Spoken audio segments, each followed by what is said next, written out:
मैं बड़े अदब के साथ जनाब हजरत मौलाना आरिफ अनवर साहब नाजिम मदरसा दारुल उलूम ज़करिया मजगावा से गुजारिश कर रहा हूँ, हजरत तशरीफ लाए और अपनी कीमती बातों से हम सामईन को नवाजें। अस्सलामु अलैकुम व रहमतुल्लाहि व बरकातुहू।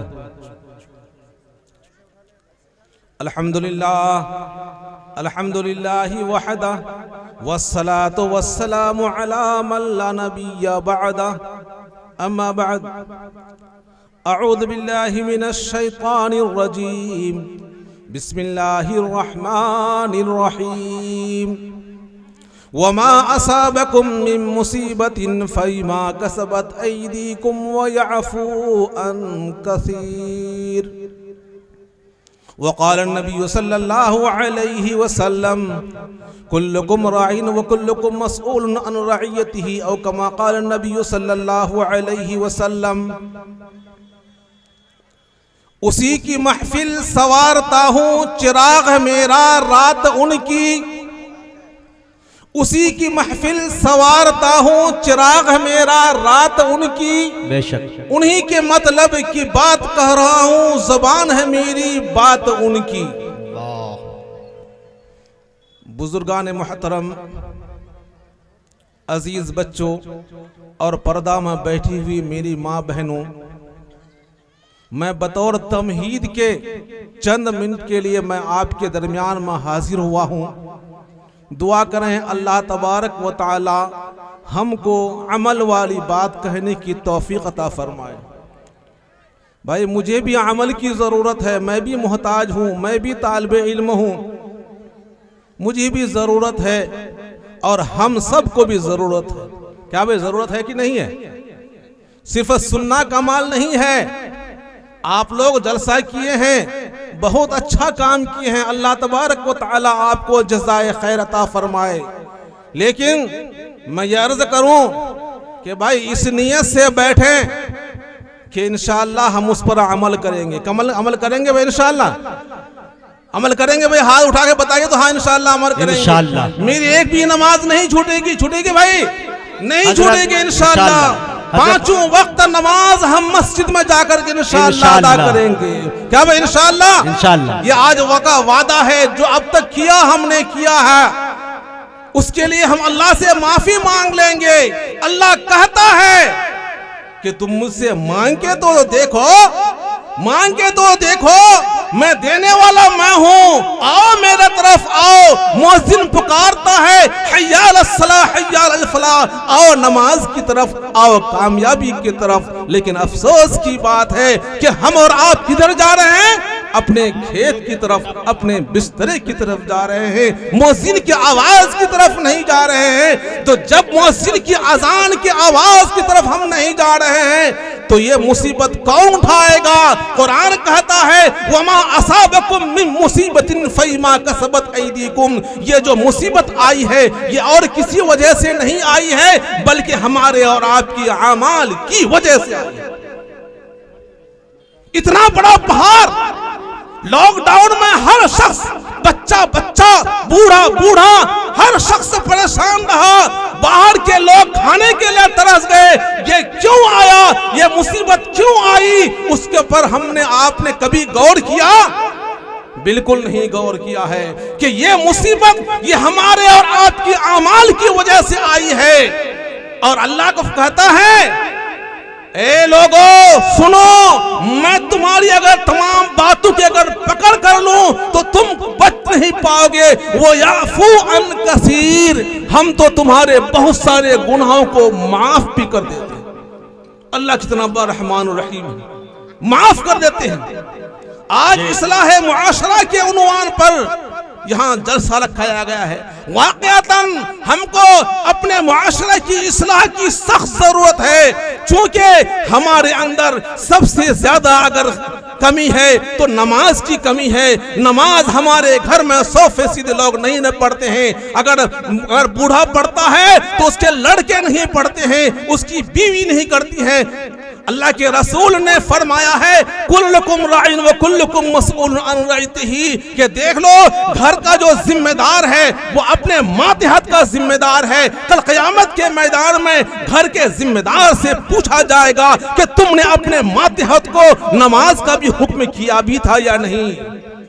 याद रखे, घर का जो जिम्मेदार है उससे क़यामत के दिन पूछा जाएगा। इसलिए मुहतरम हजरात, मैं आपसे दरख्वास्त करता हूं कि आप अपने मातहत को नमाज का हुक्म जरूर करें। उसकी तरतीब अल्लाह के नबी अलैहिस्सलातु वस्सलाम ने फरमा दिया है कि जब मुरू सिबियानकुम इज़ा बलगा सबआ, कि जब बच्चा 7 साल का हो जाए तो उसको नमाज का हुक्म दो। है भाई कोई इस महफिल में कह दे कि जब मेरा बच्चा 7 साल का हो गया है मैंने उसके नमाज के लिए कहा है? नहीं। अल्लाह के नबी अलैहिस्सलातु वस्सलाम इरशाद फरमाते हैं कि जब बच्चा 7 साल का हो जाए तो उसको नमाज का हुक्म दो। अगर वो 10 साल तक पहुंच जाए और नमाज अगर ना पढ़े तो फरमाया है कि उसको हल्के तौर पर उसको तमहीदन उसको लकड़ी से डंडे से थोड़ी सी हल्के तौर पर उसकी पिटाई करो, फरमाया है। देखिए अल्लाह के नबी ने हमको तरीका बता दिया है कि कैसे हम और आप जिंदगी गुजारें और जिस मनसा व मकसद के लिए हमको भेजा गया है उस पर हम कैसे कामयाब हों। अल्लाह के नबी ने पूरा खोल खोल करके हमको बता दिया है। आज हमारे मुआशरे में क्या क्या गंदगी है, क्या क्या खराबी है, वक्त नहीं कि मैं आपको बताऊं। इस खराबी के जिम्मेदार जहां हम लोग हैं, हमारे बुजुर्गवार हैं, वही इस खराबी के जिम्मेदार हमारी माँ बहनें भी हैं। मेरी माँ बहनें भी कान खोल कर सुने। ए मेरी माँ बहनें, अगर आप चाहें तो अपने घर को हर घर के हर फर्द को नमाज पढ़ाने पर मजबूर कर सकती हैं। क्यों? क्योंकि आप अपने शोहर से अगर जिद करती है कि मुझे 1000 रुपए वाली साड़ी चाहिए तो शोहर आपका मजबूर हो करके वो 1000 रुपए साड़ी देने पर मजबूर हो जाता है। तो क्या अगर आप अपने शोहर को अपने नमाज का अगर हुक्म देंगे तो अगर खुदा के वास्ते न सही तो बीवी के वास्ते जरूर पड़ेगा। एक नेक खातून की शादी हुई ऐसे घराने में कि जहां बिल्कुल नमाज की कोई बात ही नहीं थी, चारों तरफ गाने बाजे की आवाज आती थी। नई नवेली आई, उसने देखा कि यहां तो भाई नमाज का कोई जिक्र ही नहीं है। चंद दिन खामोश रहने के बाद अपने शोहर से कहने लगी, ऐ मेरे आका, आप मेरे मालिक जरूर हैं, रमजान का महीना आने वाला है, आप मुझे खाना पकाने के लिए मजबूर करेंगे और देख लो, सुन लो, मैं खाना नहीं पकाऊंगी, आपको रोजे से रखना होगा, रोजा रखना होगा। मजबूर होकर उसका शोहर बीवी की बात को मानने पर मजबूर हो गया और रोजा रखा और नमाज की पाबंद हो जाती है। इसलिए मैं अपने माँ बहनों से भी कहूंगा कि अगर चाहें तो इस माहौल को सुधार सकते हैं। अपने घर में क्या नमाज की हर फर्द को पाबंदी कराने पर कुदरत ला सकते हैं, और जब तक कि ये काम नहीं करेंगे तो हमारी कामयाबी कदम नहीं छोड़ी। दोस्तों, आज कुछ खामी और भी है कि आज हमारे घरों में कुरान तो अल्हम्दुलिल्लाह हर मुसलमान के घर में मौजूद होगा नहीं भाई? हर के घर में कुरान तो हर एक के घर में है जरूर, लेकिन पढ़ने की तौफीक नहीं होती है भाई, कुरान तिलावत करने की तौफीक नहीं होती। आज हमारी माँ बहनें और हम लोग भी उसमें पड़े हुए हैं कि जरा सी अगर बुखार आ जाए, अगर बुखार की हालत में कुछ बकने लगे तो फौरन वजह के पास जाते हैं और वजह कहता है कि इस पर खबीस का दौर हो गया है, जिन्नात का दौर हो गया है, इसलिए इसको ऐसा करना पड़ेगा, फला दरख्त के पास जाना पड़ेगा, फला काम करना पड़ेगा। बोलिए हो रहा है कि नहीं हो रहा है? भाई हो रहा है? मेरी माँ बहनें इसमें सबसे ज्यादा आगे हैं कि फौरन उल्टी सीधी बातों पर फौरन वह अमल कर लेती हैं। भाई उसका तो हल तो अल्लाह तबारक व तआला ने हमारे घर में रखा है। हमारे घर में, हर एक के घर में कुरान मौजूद है। कुरान की तिलावत कीजिए, वहां कभी जिन्नात खबीस कभी नहीं आएगा। जिस घर में तिलावत होगी कुरान की, वहां उस घर में क्या है, बरकत होगी और कभी वहां इस तरह की बातें नहीं होगी। मैं ये नहीं कह रहा हूं, अपने तरफ से नहीं कह रहा हूं, बल्कि अल्लाह के रसूल ने फरमाया है कि जहां भी कुरान की तिलावत होगी वहां इस तरह से की बातें नहीं होगी। इब्ने बतूता एक मुहद्दिस गुजरे हैं, बाद ने उसको मुहद्दिस कहा है। उन्होंने लिखा है एक हाफिज़े कुरान दरिया का सफर कर रहे थे, उसकी कश्ती टूट गई और वो हाफिज़े कुरान एक तख्ता के सहारे एक टप्पू में पहुंचे। जब टप्पू में पहुंचते हैं तो देखते हैं वहां अजीब माजरा है। वहां वो टप्पू का जो बादशाह था वो फिरौने वक्त था, अपने आप को खुदा कहता था और सारे लोग उसकी परस्तिश किया करते थे, सारे लोग उसकी पूजा किया करते थे। समझ में बात आ रही भाई? फरमाते हैं कि जब यह हाफिज़े कुरान पहुंचा उस जजीरे में तो देखा एक घर से रोने की आवाज आ रही है, एक बुढ़िया के रोने की आवाज आ रही है। वो हाफिज ने फरमाया, ऐ बूढ़ी अम्मी आप क्यों रो रही हैं, जरा उसका माजरा तो बताइए। बूढ़ी कहने लगी कि बेटा मेरी एक ही जवान बेटी है, बादशाह का हुक्म हो गया है कि कल उस जवान लड़की को भेंट चढ़ाया जाएगा, उसको क्या है खत्म कर दिया जाएगा, समुद्र के किनारे उसको रख दिया जाएगा। जिन्नात खबीस देव आकर के उसको जान से हलाक कर देंगे, पुलिस आएगी उसको फेंक देगी। वह हाफिज़ कुरान कहता है ऐसा करो, कल तुम्हारी लड़की की बारी है ना, ऐसा करो मुझे लड़की का लिबास पहना देना, मुझे लड़की का लिबास पहना देना।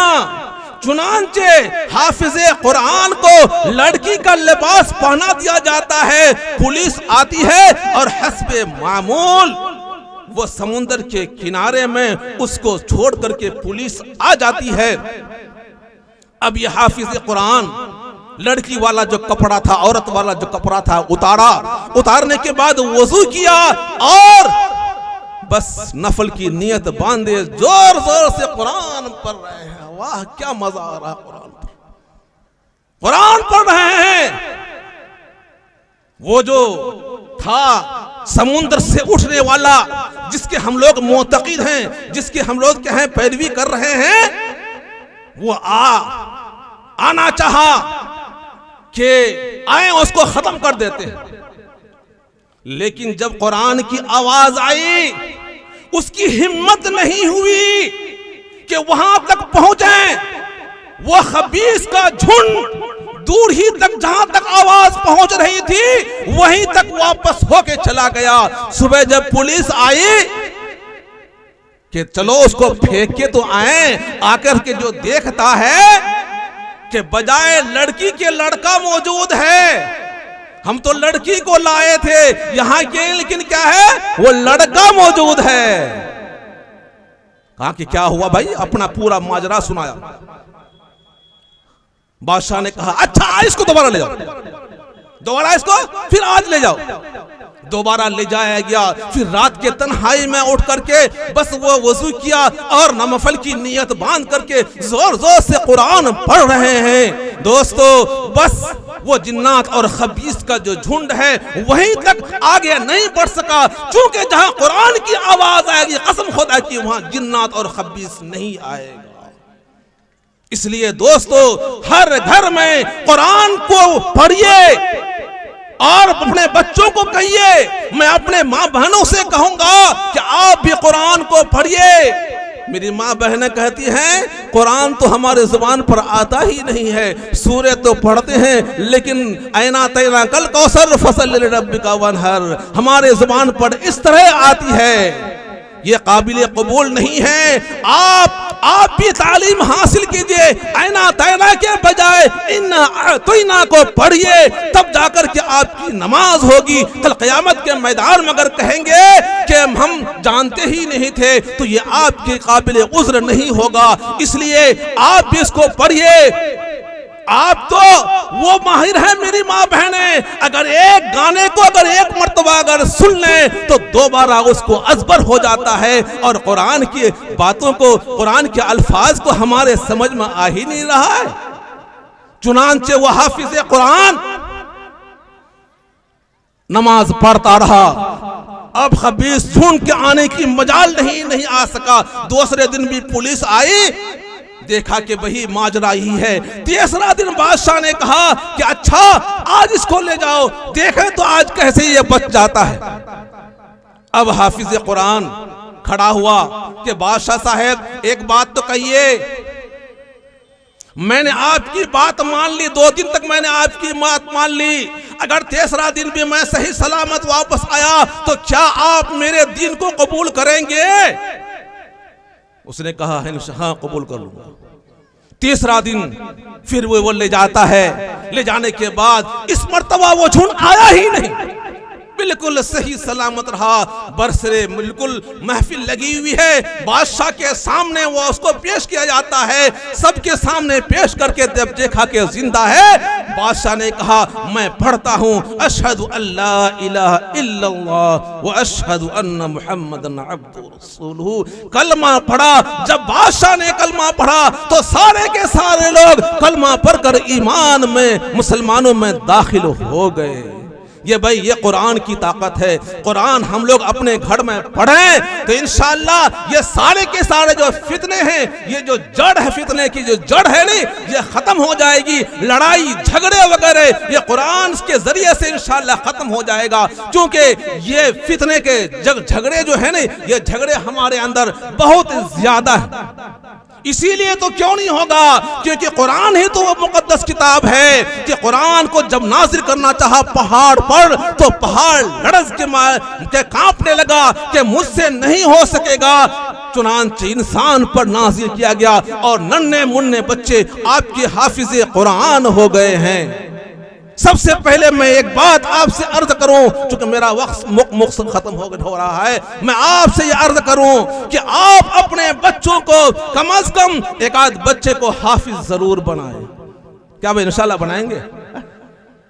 क्या दुनियावी तालीम जरूर दें, लेकिन हाफिज को जरूर बनाए, क्योंकि यही ज़ख़ीरा आखिरत है। जब आपका इंतकाल हो जाएगा तो अल्लाह के नबी अलैहिस्सलातु वस्सलाम ने फरमाया कि 3 चीजें ही ऐसी हैं कि जिसका सवाब उसको मिलता रहेगा। एक उसमें से वलद सालिह है, नेक लड़का है, आपके लिए अपने वालिदैन के लिए दुआए खैर करता रहेगा। मैं आपसे दरख्वास्त करता हूँ कि जरूर इस काम को अंजाम दीजिए। अगर आपके पास आपके यहाँ वलद नहीं है, लड़का नहीं है, आप क्या है तो भाई मदरसे में जाकर के जिम्मेदार से कहिए कि मैं एक हाफिज का खर्च देना चाहता हूं, कि बोलिए कितना खर्च होता है। इसलिए इस काम को भी कीजिए। अगर आपने ऐसा किया कि गोया कि आपने एक हाफिज को क्या है मुकम्मल पढ़ाया, और जब हाफिज को आपने बना दिया तो इंशाअल्लाह जब आप कब्र के अंदर जाएंगे तो ये हाफिज आपके लिए दुआ करेगा, उससे आपकी इंशाअल्लाह मगफिरत होगी इंशाअल्लाह। क्या भाई वादा करते हैं सब कोई ने? अपने बच्चों को ज़ोब कुरान की तालीम दीजिए और खुद भी पढ़िए। इसके बगैर कोई हमारा और आपका चारा नहीं है। दोस्तों, बातें तो बहुत हैं, चूंकि इस्लाह मुआशरा पर बोलना है। इस्लाह मुआशरा, हमारे मुआशरा में ऐसी ऐसी बातें हैं, खास तौर पर मैं अपने माँ बहनों से कहूंगा कि उनके अंदर बहुत ज्यादा खराबी आ गई है, बहुत ज्यादा खराबी आ गई है। वो अब एक रास्ते से हटकर, सीधे रास्ते से हटकर वो क्या है, दूसरे रास्ते को पकड़ लेती है, फौरन वो पकड़ लेती है, नमाज की तरफ नहीं जाती है। और ये हमारी और आपकी जिम्मेदारी है। अब आप सोचिए, मैं एक आम फहम बात कहता हूं, आपसे भी मुखातब हूं और अपने माँ बहनों से भी मुखातब हूं। किसी का अगर इंतकाल हो जाए, किसी का अगर इंतकाल हो जाए तो मर्द से ज्यादा औरत ही पहुंचती है। क्या भाई, किसकी औरतें हैं? और भाई ये औरत आसमान से तो नहीं आ रही है, बोले आसमान से आ रही क्या? ये तो आपकी और हमारी ही है औरतें हैं। इसका जवाब कौन देगा? इसका जवाब कौन देगा? बोलिए, इसका जवाब भी तो आप ही को देना पड़ेगा। क़यामत को जब उससे आपसे पूछा जाएगा कि आपकी बीवी, आपके बच्ची बगैर इजाज़त के फला जनाजे में जा रही थी, फला मुर्दार को देखने के लिए जा रही थी, तो उस वक्त आपका क्या जवाब बनेगा? सबसे ज्यादा औरत ही शामिल होती है। और अगर नाश अगर मर्द की हो, नाश अगर मर्द की हो, तो हम लोग खोल करके, मुर्दे के चेहरे को खोल करके तब उसको दिखाते हैं कि देख लो उसका चेहरा, बहुत बड़ी नेकी है, बहुत बड़ी नेकी हम कमा रहे हैं। क्या भाई, नेकी कमा रहे हैं ना? ये मुआशरे में सबसे ज्यादा गंदगी है। चेहरे को खोल करके दिखाते हैं, बहुत बड़ी नेकी है। क्या मैं पूछना चाहता हूं अपनी मां बहनों से कि क्या आपके लिए उसका चेहरा देखना जायज है? बोलिए, अगर जायज है उलमा से पूछिए। अगर आपके लिए अगर उसका चेहरा अगर देखना जायज है तो जरूर देखिए, बल्कि पूरे गांव की औरतें आकर के देखिए। लेकिन याद रखिए, आज जिस तरह से मर्दों के लिए गैरों पर नजर रखना, देखना हराम है, उसी तरह से औरतों का गैर महरम पर क्या नजर रखना वो भी हराम है, चे जाए के मरने के बाद खास तौर पर देखा जाए। इसलिए ये सरासर क्या है, गुनाह कमा रहे हैं, बेलज्जत गुनाह हो रहा है, गुनाह अपने नामे आमाल में लिखवा रहे हैं। ये तो मेरे माँ बहनों का हाल है, लेकिन हम लोगों का भी यही हाल है, हम लोगों का भी यही हाल है। अगर औरत हो भाई जनाजा, तो हम लोग भी खोल के देखते हैं कि नहीं देखते हैं? आज ये अहद कर लीजिए कि अब तक हमको इल्म नहीं था, चेहरे देखने में कोई सवाब नहीं है सवाब तो बताइए कोई महफिल में कि सवाब है। आप ये अहद कर लीजिए कि जनाजे में शरीक जरूर होंगे, चूंकि जनाजे में शिरकत में क्या है, 2 क़िरात का सवाब होता है, 1 क़िरात का 1 वहद के बराबर सवाब है। इसलिए हम उसके जनाजे में जरूर शिरकत करेंगे, लेकिन हम उसके चेहरे को नहीं देखेंगे। क्या भाई वादा करते हैं? भाई क्या हम तो क्या ऐसी बात बोल रहे हैं कि जहां कुछ समझ में नहीं आ रहा है। वादा करते हैं कि हम नहीं देखेंगे गैर महरम की लाश को, जनाजे को नहीं देखेंगे इंशाअल्लाह। अल्लाह तबारक व तआला हमें और आपको इस पर अमल करने की तौफीक अता फरमाए, आमीन। दोस्तों, बातें तो बहुत सारी हैं, क्योंकि मेरा वक्त पूरा हो गया, 15 मिनट का सिर्फ वक्त मिला था। बहुत सारी बातें हैं, तो अगर वक्त मिला, अगर मौका मिला तो इंशाअल्लाह इस पर और भी बातें करूंगा। बस भाई दुआ करें, अल्लाह तबारक व तआला हमें और आपको इस पर अमल करने की तौफीक अता फरमाए, आमीन। व आखिर दावाना।